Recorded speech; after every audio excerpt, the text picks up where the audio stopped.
I'd like everyone to start off by closing their eyes for a minute and thinking of a place that you love.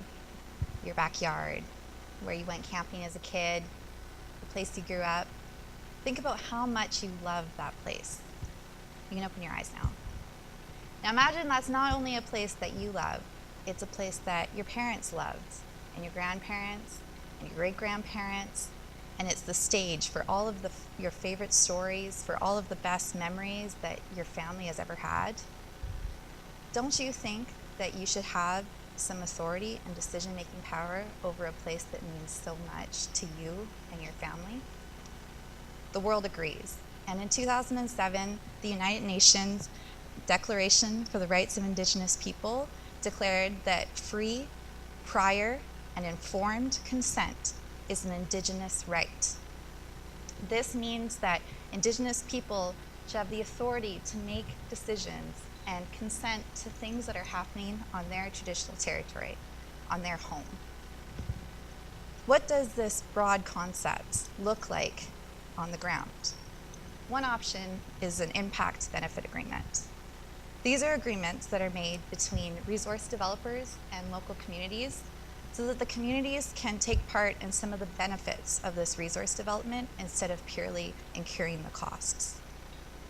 In Canada, many of these communities are First Nations, Indigenous communities.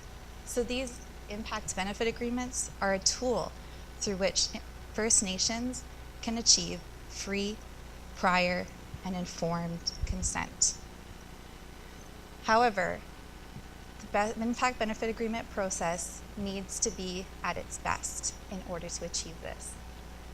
This is where I come in.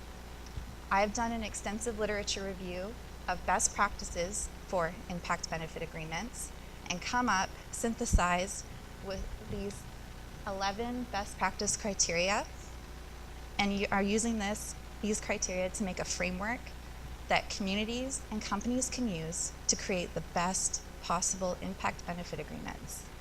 What this means for communities is that they'll be able to take part in the benefits of resource development near them, and companies can engage in meaningful, constructive relationships with the people that they're working near.